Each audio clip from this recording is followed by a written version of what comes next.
Ladies and gentlemen, would you please rise for the playing of the Sibling Rivalry Baseball Podcast with your host, the 2023 IBWAA Podcast Host of the Year, Jana, and her big brother, Jeff.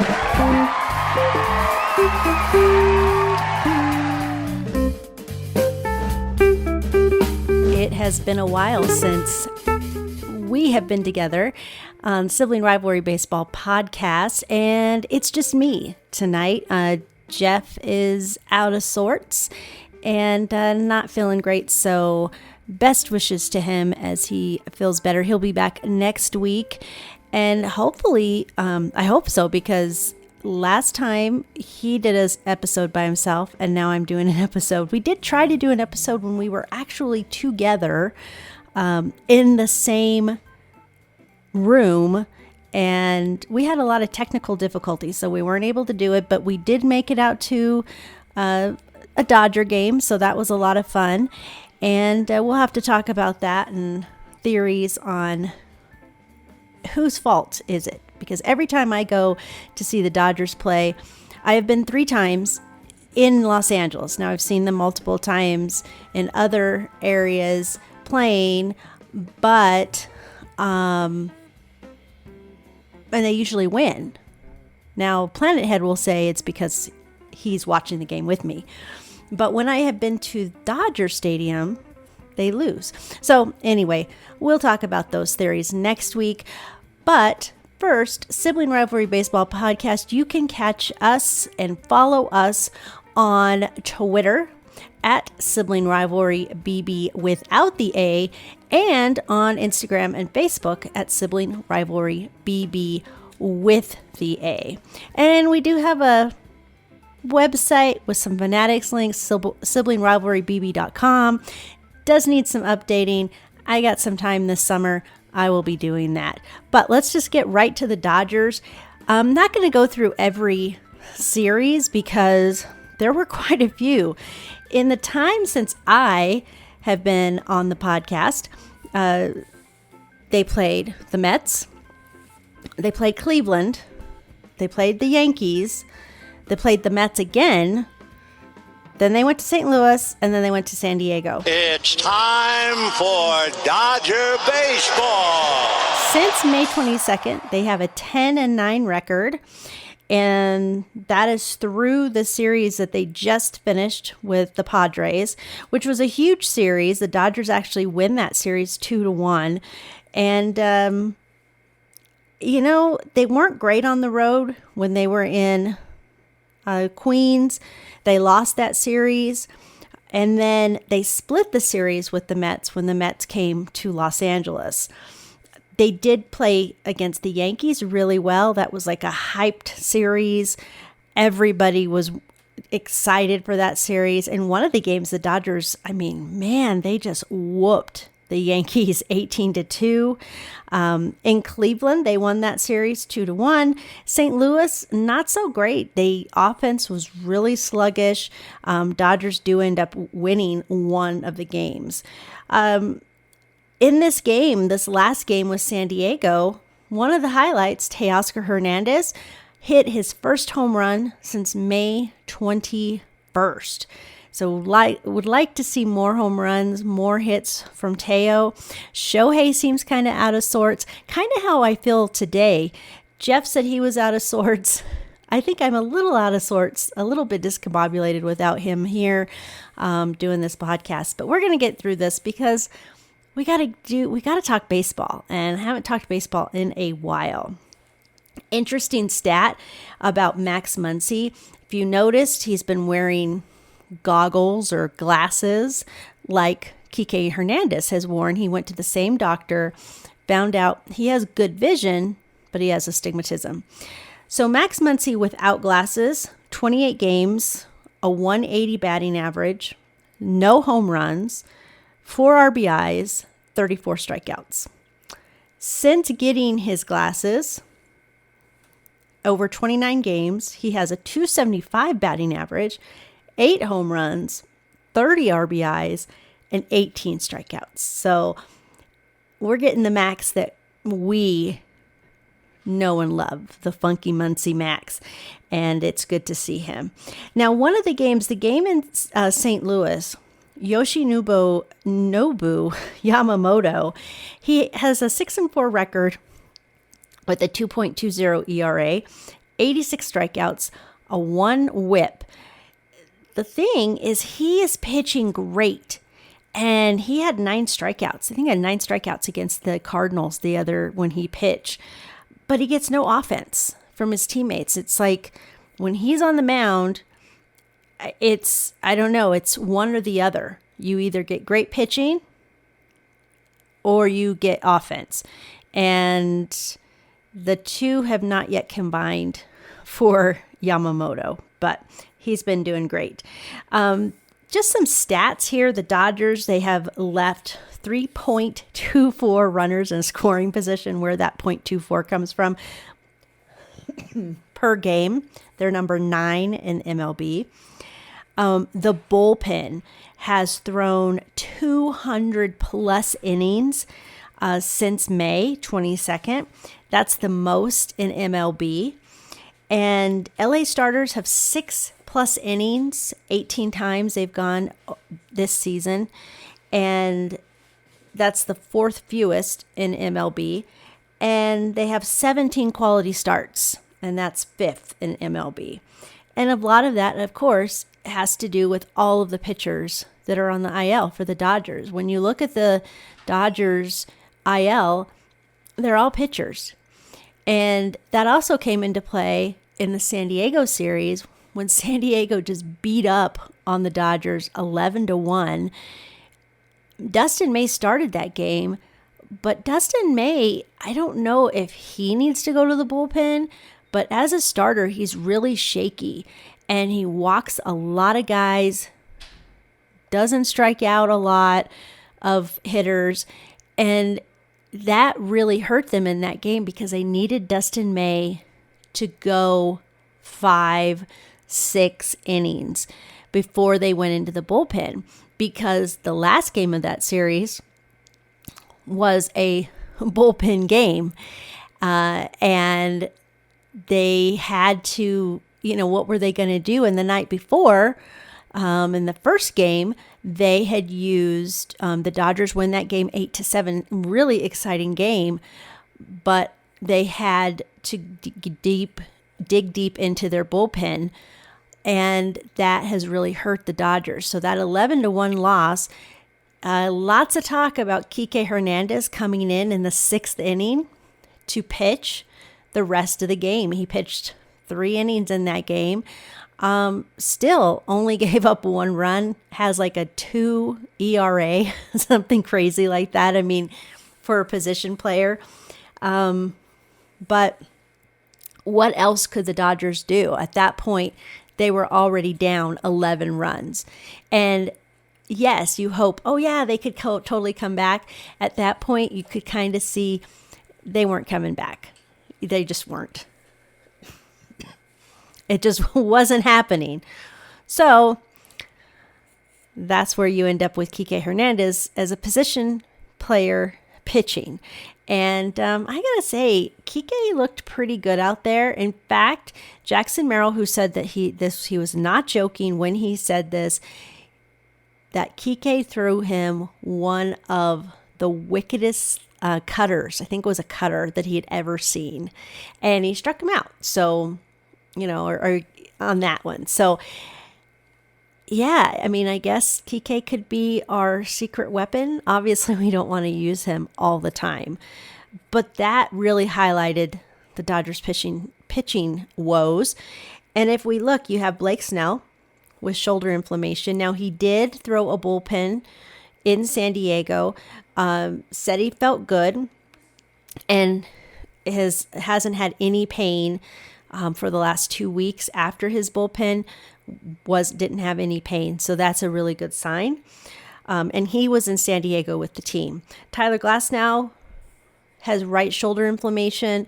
He's been iffy. Said he had just general body soreness, but I guess he is also throwing. and is looking better for the Dodgers. Maybe something will happen where he will start feeling a lot better. He says he already is, so we really need him back. Roki Sasaki has that right shoulder impingement. He is expected to maybe be back in late June, but I don't know if he has even started throwing yet, so that may be a stretch that he will be back before late June. Tony Gonsolin just ended up on the IL with right elbow discomfort. He's on the 15-day IL.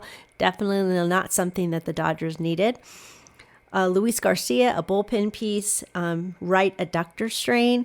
So again, 15-day IL, but another piece out of the bullpen that the Dodgers can't use. And then, of course, Blake Trinan has forearm tightness, and he's on the 60-day IL. Blake Snell and Tyler Glasnow have been moved to the 60-day IL, mainly because they've had to bring up pitchers from Oklahoma City. They have like Lou Trevino, who's been really good, Matt Sauer, who in that 11-1 loss threw like 100+ pitches, but knew that was pretty much his job. It was just to get through the game. Obviously wanted to have a better start, a better outing, but it just wasn't meant to be. But he did help save the bullpen so that they could come in the last game of the series with the Dodgers won 5-2. And you saw Kirby Yates, Tanner Scott, and Alex Vesia. That's the huge thing, right? You've got 14 pitchers on the IL. Gavin Stone is out for the season. River Ryan is out for the season. Kyle Hurt is out for the season. You're like, I don't even remember those names. Who are they? They've all had surgery of some sort, mainly Tommy John. Michael Grove had shoulder surgery. Brewstar Gratterall had right shoulder surgery. All of them are rehabbing. Now, Emmett Sheehan has been rehabbing. He had Tommy John surgery, and he had been throwing in Arizona. He's doing a rehab in Oklahoma City. First outing, he went 3 innings, gave up 2 hits, no walks, and 5 strikeouts. So he looked really good. They're going to continue to have him start, but it looks like very possibly just because of the way the pitching woes are going for the Dodgers, he may join the team here in the next week or so. So that's huge news. Now, will his rehab starts in Oklahoma City correspond well in the majors? We'll see, and we certainly hope so. I mean, right now you have Dustin May, who, like I said earlier, has not looked great. He is 3-4, his record 3-4 record with a 4.09 ERA and a 1.25 whip, and that actually probably has gone up, that ERA, after that game with San Diego. And then Clayton Kershaw is a 1-0 with a 4.35 ERA and a 1.55 whip. Clayton looked really good in his start against St. Louis. Hopefully he can continue to build on that. But right now, that's it. That's your starting rotation, along with, obviously, Yamamoto. And we have to, it's like you want to put Yamamoto in bubble wrap, Clayton Kershaw in bubble wrap, even Dustin May. You want to protect them because our starting lineup for the Dodgers has just fallen apart. Now, Clayton Kershaw has 2,980 strikeouts. He's 20th on the all-time strikeout list, and he has surpassed Zach Greinke, which he was very happy about. And he's just got 20 more to get to that 3,000 strikeouts, which is a huge major milestone for Clayton Kershaw. And we will be there for that, to watch that. Thinking also about the Dodgers, they were in San Diego, and that's a big series. You know, this is the first time that they were meeting this season. And a lot of people are like, yeah, it's the Padres, and they think that this is more than what the Dodgers think. And I have to say, yes, the Dodgers have a rivalry and will always have a rivalry with the Giants. That's a historic rivalry, right? They were both in New York. You had the Brooklyn Dodgers, the New York Giants. The Dodgers moved to Los Angeles 1958, and then the Giants followed and to San Francisco. And that has always been a rivalry, and it always will be. But I will have to say that in intensity, the rivalry between San Diego and Los Angeles has grown and is, I would say, has become even more bigger than the rivalry that the Dodgers have with the Giants. And a lot of that has to do with how the Giants have been playing in the last few seasons. But now the Giants are like a half game out of first place. They surpassed the Padres. The Padres were in second place. And yeah, so there right now, San Francisco is 1 game out. The San Diego has dropped to third and are 2 games out. San Francisco has won 6 games, and all of those games have been by 1 run. I think it's the most in MLB history. And guess who the Dodgers are going to be welcoming into Chavez Ravine this weekend? That's right, the Giants. So I think that rivalry, it definitely comes back to a head. And it always is going to, when you have these teams, San Francisco, San Diego, that are right there with the Dodgers, that's where those games obviously become more intense. That was the situation in San Diego this week. And now the Dodgers will welcome in the Giants for 3 games over the weekend, and then the Padres for 4. So it's going to be a lot of good baseball with the Dodgers, the Giants, and then the Dodgers and the Padres again. So we'll see. A lot of people have been talking. Michael Conforto has not been great. I just went back to his 10 games. Now, he did hit a home run in the series against the Padres, and that had to feel good for him, because when we were at Dodger Stadium and he came up to bat, people just groaned. I mean, you could hear it was like an audible groan. And then at one point, it was because it did go into extra innings, the game that we saw against the Mets. And he was replaced with Will Smith. And all I could think of was like, man, that's got to stink, to be up at the plate and then get called back. So, that's got to be tough. But right now, Michael Conforto, in his last 10 games, has a 172 batting average, 5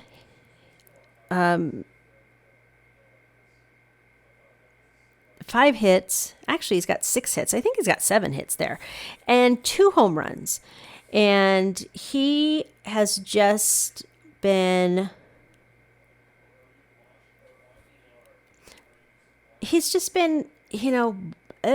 yeah, I don't know how else to describe Michael Conforto. Not to say he's a good outfielder, but is he someone that he did sign a 1-year deal, but is he going to be traded?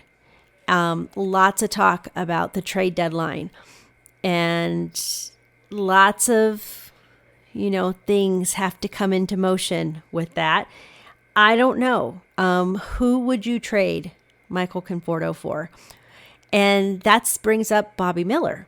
Bobby Miller was great as a rookie, and he has gone downhill ever since, and just as bad. And again, do you part ways with him? I think yes at this point, but who would want him? Who would want Bobby Miller to pitch for them? I don't know. And who would want him? Who do we get for him? That's the bigger question. Another thing that came up, which I thought was interesting, is Walker Buehler. Walker Buehler has not been great in Boston. He's been struggling. He is 4-4, and he has a 5.18 ERA. Now, I don't know if this is just wishful thinking by Dodger fans, but could Walker Buehler be traded back to the Dodgers? Not really back because he was a free agent, but to the Dodgers and have him back in Dodger blue and see maybe it's just the wrong stadium, the wrong uniform he's pitching in. I don't know, but things to think about. Definitely as the trade deadline happens, or is going to be happening here in July, because the Dodgers have to have pitching. That's another thing. Shohei Ohtani had his third game, pitching, where he pitched batting practice against guys, and he pitched probably about 40, maybe 44 pitches, I believe. And Dodgers are, Dodger fans, just baseball fans in general, are like, the Dodgers have so many problems with their pitching staff right now. Where is Shohei? Why isn't Shohei pitching? Dodgers are being very careful with him. I don't think that he's going to pitch until August, maybe September. I don't think the Dodgers are going to. I think they're going to, it's possible, I guess, if, depending on what happens and with the pitching staff, but I don't think that they're just going to say, okay, he's ready. He may be ready to pitch, but they're really handling him with kid gloves, and which is totally understandable. It's Shohei Ohtani.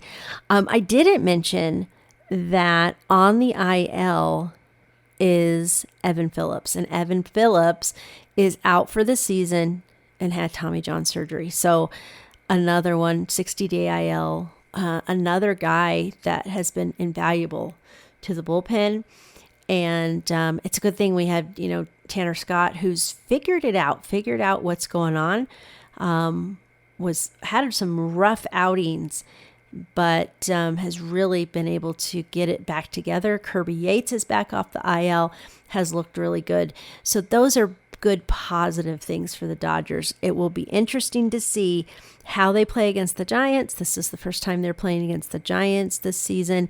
And then, of course, their rematch with the Padres in Los Angeles for 4 games.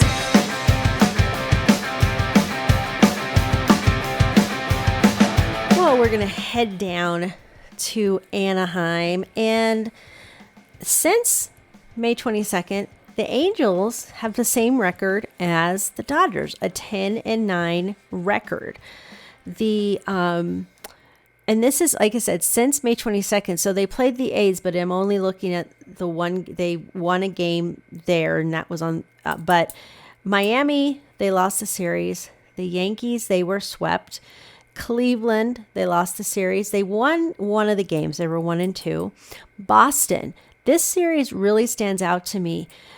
They were 2-1 and won the series, and they looked really good.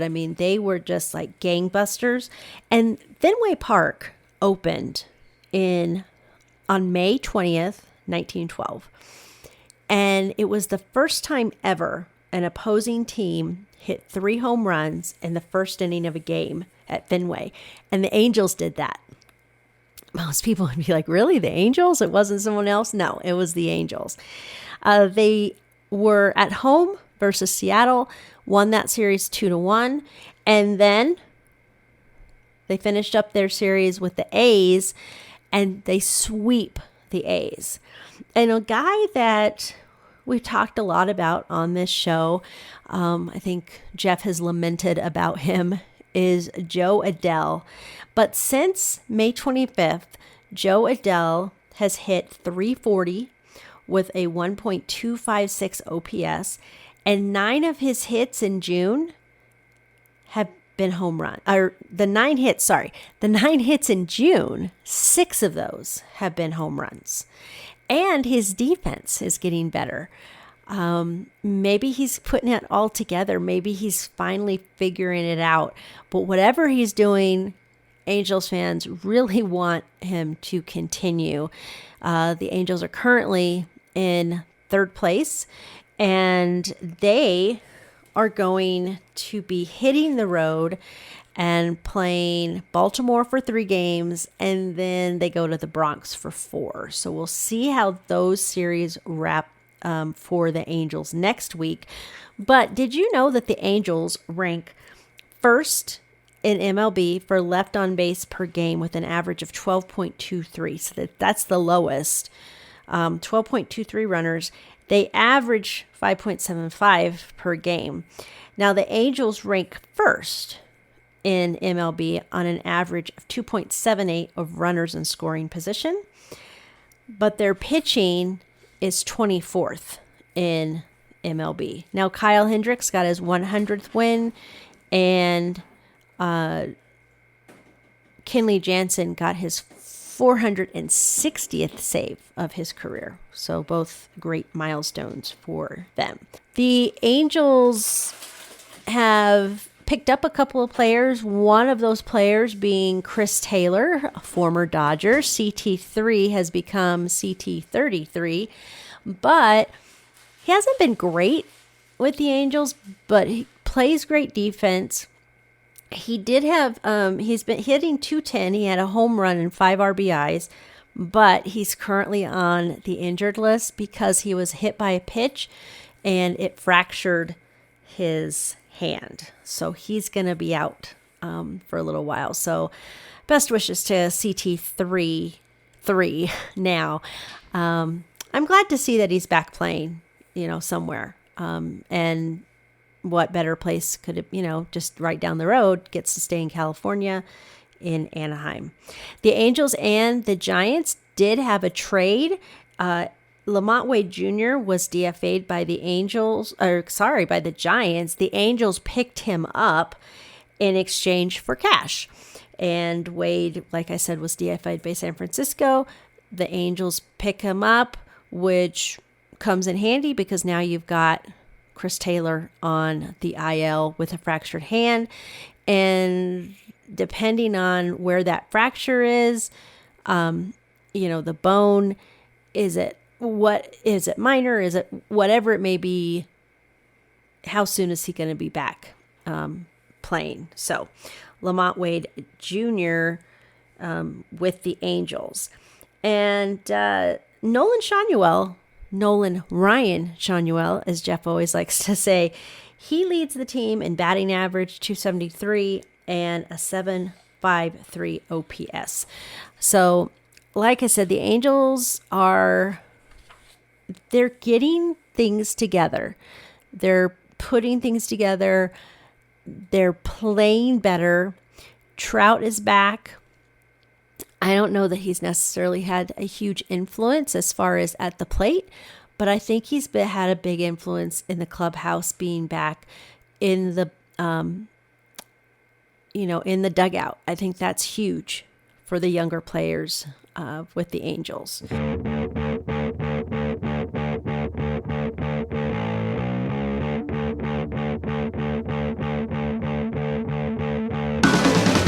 So, as always, we like to take a spin around baseball, and I don't have the keys to the bullpen cart. I left those with Jeff.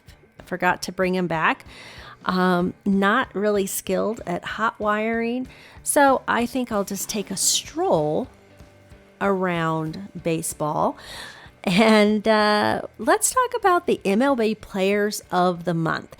MLB, of course, has Players of the Week, but then they also have, at the end of the month, they always have the Players of the Month. So these are the Players of the Month for May. And for the second time, Aaron Judge is the Player of the Month for the American League. He had a 1.251 OPS and a .364 batting average. He's hit 11 home runs.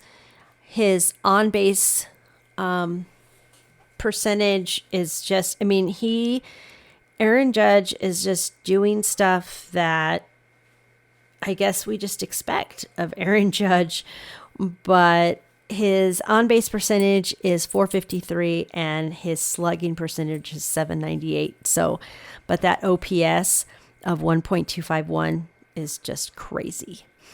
And in the National League, Shohei Ohtani is the player of the month.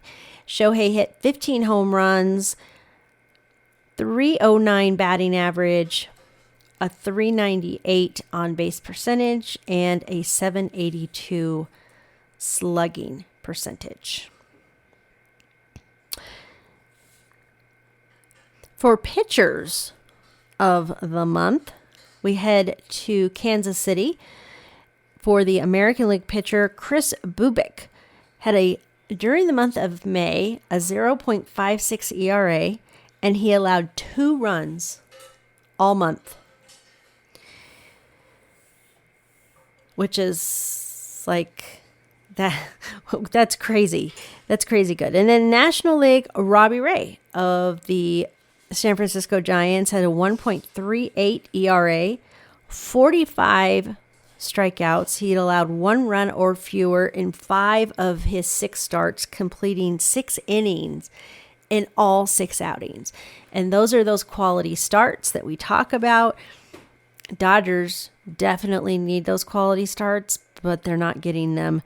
And we'll see. I don't know if Ray is going to be pitching in the series versus the Dodgers, but let's just check real quick. I'm just curious. It doesn't look like they've announced. Maybe if they've announced who. Yeah, the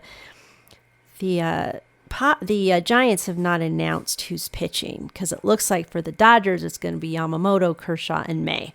So we'll see. For the rookie of the month in the American League, Jacob Wilson with a .368 batting average, 39 hits, second only to Mr. Freddie Freeman. He led the Athletics in most offensive categories at 16 RBIs and a .975 OPS. And for the National League, Drake Baldwin of the Braves, .389 batting average, a 1.004 OPS, and in the month of May, he had 6 multi-hit games. So definitely a bright spot for the Braves. Relievers of the month for the American League, Hone Duran of the Minnesota Twins. He had, during the month of May, a 0.60 ERA in 15 innings with a 12.00 strike to 9 inning ratio, and he had 7 saves. The Twins have been looking really good in that Central Division in the American League. They're second right now. They're 7.5 games out. And mainly that's because Detroit has just been playing wicked, crazy good ball.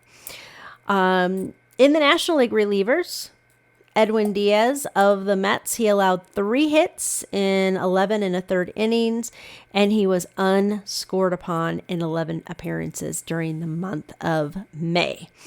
Turnaround for Edwin Diaz because he didn't look great, and now has come back this season and is looking very Edwin Diaz-y. So those are the MLB players of the month. So overall player, pitcher, rookie, and relievers. But we still have the players of the week. Players of the week, I saw a lot of this guy just recently because his team was playing the Dodgers in the National League. The player of the week, Pete Alonso of the New York Mets, 400 batting average, a 1.0 .452 OPS, 5 home runs, 15 RBIs in that week. And then heading back out to Kansas City, Vinny Pasquantino, the American League Player of the Week, a 500 batting average, a 1.305 OPS, 2 home runs, and 7 RBIs. And the Royals have just been, that Central Division in the American League has always just been, I guess you kind of get there and you set up top of it. So a bright spot for Kansas City, they are in 4th place. They're 9 games back right now. Of course, you've got the White Sox who are in last place, already 20 games out. And since I mentioned the White Sox, I got to mention the Rockies. They did finally break through and win double-digit games. They're up to 12 games won, 54 losses, but they are already pretty much, they're eliminated, right, at this point, 27 and a half games, unless something, crazy happens and they just win every single game. But since Bud Black was fired, we all knew it wasn't the manager. It's really not the players. They have good players. They've got good young talent, but they just don't have the support that they need from their front office. Their ownership really is the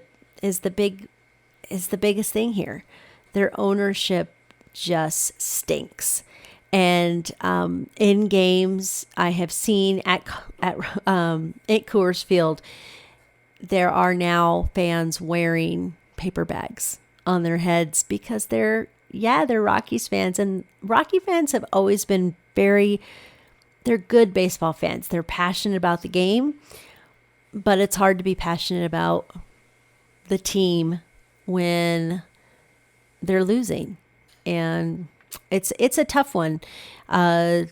Hopefully, I don't know, maybe Dick Monfort will sell the team. I seriously doubt it, but he really needs to get it turned around, because it's not the manager, it's not the players, it's, but it could be, it's, the development in their minor league system. The Isotopes have been pretty good, but just overall, it's just a sad organization. So, off my soapbox about the Rockies. All right. Good news for Major League Baseball. Viewership is up across all of its major national TV packages, led by ESPN. The ratings are up 22%. And I thought that was interesting, because ESPN, this is the last year that they will be doing Sunday night baseball. They won't be doing, they won't have that anymore next season. So I have heard that Peacock is interested. Some other, maybe Amazon, I think I had heard. So, but it's up. Now, I can't watch any of those games on ESPN. I have ESPN Plus, but I don't have ESPN. I don't have a cable provider. So, the ratings for me are not up for ESPN. But TBS, 16%, and then Fox is 10%. Now, the nice thing about those TBS games and the Fox games is those are tied right in with MLB. ESPN, I guess, kind of has like the exclusive rights, and not to say exclusive, obviously it's an MLB product, but if you have MLB TV, a subscription like I do, you can still watch those games if they're being broadcast on TBS or on Fox. And it's the Fox feed that you see. Game attendance has also hit a 7-year high in 2024, and it's up again this year. Now, when I went to see the Dodgers play, obviously they were playing the Mets. That's a huge, that's a big series. But seats were full, and they always are every night at Dodger Stadium. And I would even say, like, when the Dodgers played the Padres in San Diego, that stadium it's a beautiful stadium, and every single seat was full. It was just, all the way up to the bloody nose seats, and everybody was there. And so baseball, for, people want to see these type of matchups. And of course, even when the Rockies go to Denver, you're like, I really want to see the Rockies, but the ticket prices go up because of teams like the Dodgers, like the Yankees, the Mets.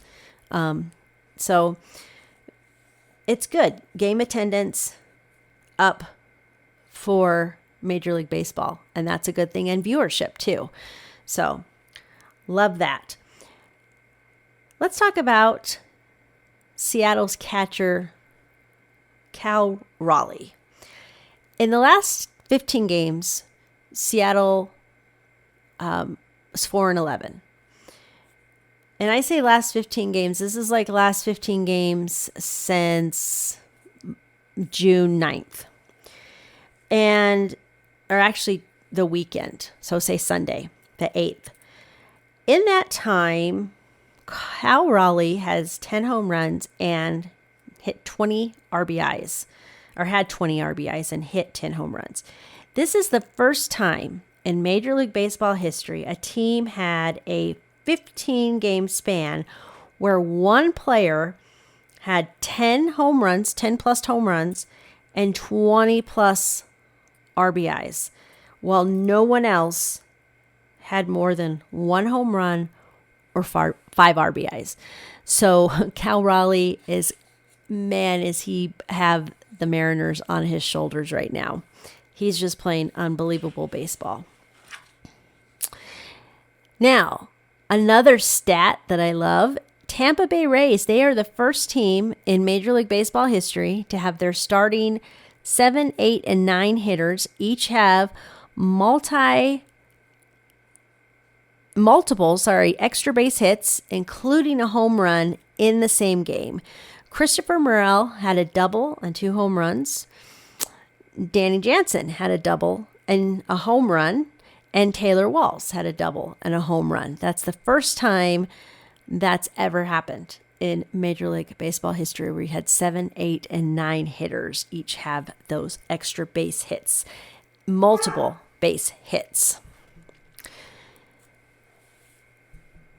The Mariners announced they will retire Randy Johnson's jersey number, and his jersey number is 51. Now, he wanted Ichiro Suzuki to have his own day, so he has delayed his jersey retirement ceremony until 2026. Now, Ichiro, who also wore number 51, wrote a letter to Randy Johnson upon his arrival in Seattle to ask if he could also wear his number. Randy Johnson said he was honored and he gave him his blessing. And so Ichiro's number 51, his jersey will be retired this year, and then Randy Johnson's will be retired next year.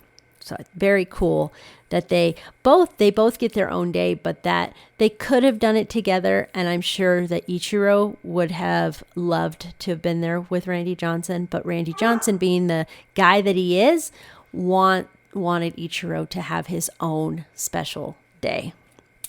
Now, for my very favorite part, I have been waiting to talk about this, and I've been watching and can't wait to start watching this weekend because that's when this all starts. But Omaha, the greatest place, the best place to watch baseball. I haven't been there, but I want to go, and it's just got to be one of the best places to watch baseball. It looks great. Intensity, the fans are great. I can't wait to go. I gotta go.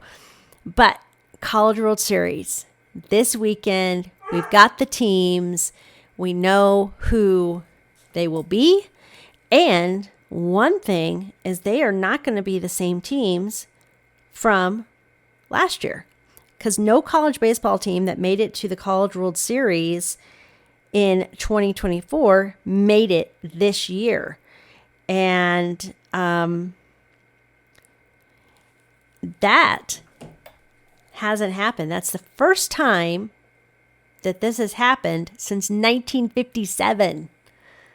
So already Omaha is shaping up to be a very special College World Series when you have something like that happen the first time since 1957. No college baseball team that made it last year is in Omaha again this year. All right, we're going to talk about the teams. You got Coastal Carolina of the Sun Belt Division or Conference, Arizona of the Big 12, Louisville of the ACC, UCLA of the Big 10, Arkansas, SEC, LSU, SEC. Oregon State is independent. They were Pac-12, but not for baseball. So right now that is all in realignment. So they're an independent baseball team.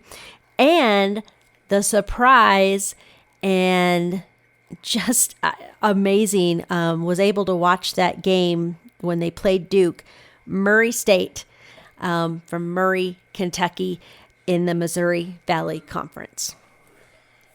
So the Coastal Carolina Chanticleers, they were the 2016 College World Series winner versus Arizona, and they beat Auburn to get to Omaha, and they come into Omaha with a 53-11 record. They have the most wins of any team in the College World Series, and they also come into Omaha with a 23-game winning streak. They last lost April 22nd to the College of Charleston. So Coastal Carolina, I'm sure they're going to want to repeat with a repeat College World Series in 2025. Now, the Arizona Wildcats, they beat North Carolina to get to Omaha. And the last time they were in Omaha was 2021. Louisville, which usually you hear a lot of guys that have played for the Cardinals. Will Smith is one of them. Dalton Rushing, those two catchers that are just on the Dodgers. I was going to say Walker Buehler, but he played for Vanderbilt. So, but you just hear a lot of guys coming out of those schools, and especially the University of Louisville. The last time they were in Omaha was 2019, and they beat Miami to get to Omaha this year.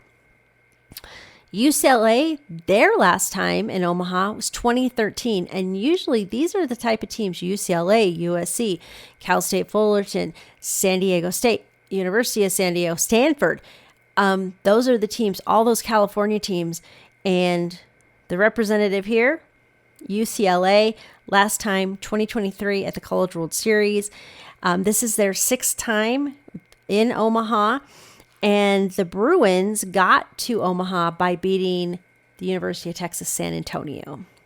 They were a Cinderella story, but their glass slipper broke in the Super Regionals. The Arkansas Razorbacks beat Tennessee 2-0, 2-0 in the Super Regionals. They have made 32 trips to Omaha. The last time they were there was 3 years ago in 2022. LSU Tigers, 19 times they have been to Omaha. They are the 2023 College World Series champs. They beat West Virginia to get to Omaha this year. We'll see how they do. Will they be able to bring the title back to Baton Rouge? I don't know. We'll see. And Oregon State beat Florida State. The Beavers, last time that they were in Omaha was 2018, and they won the College World Series that year.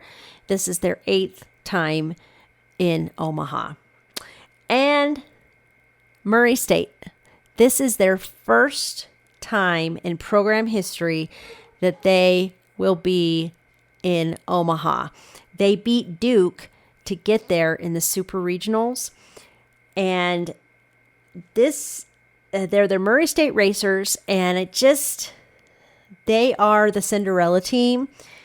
They are the 4th ever 4 seed to make Omaha. And their coach, their manager, Dan Circa, he cuts the grass at the stadium. That stadium holds 800 people.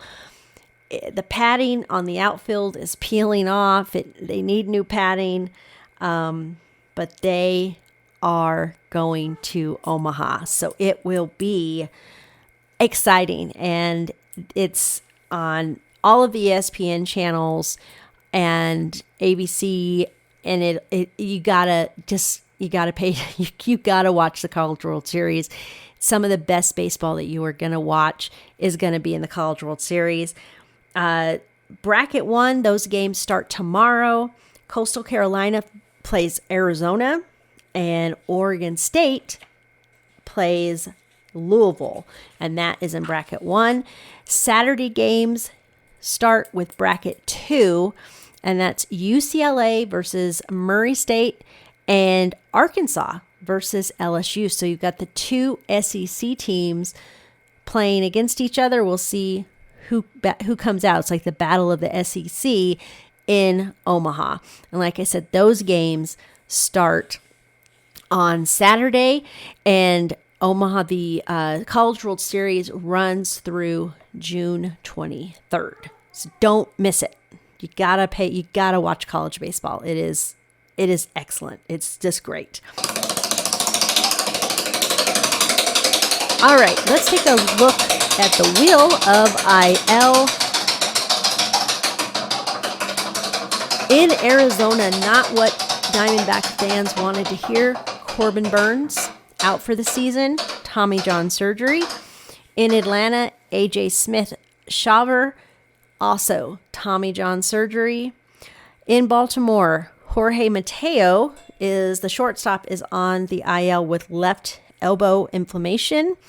In Boston, Wilyer Abreu has an oblique injury.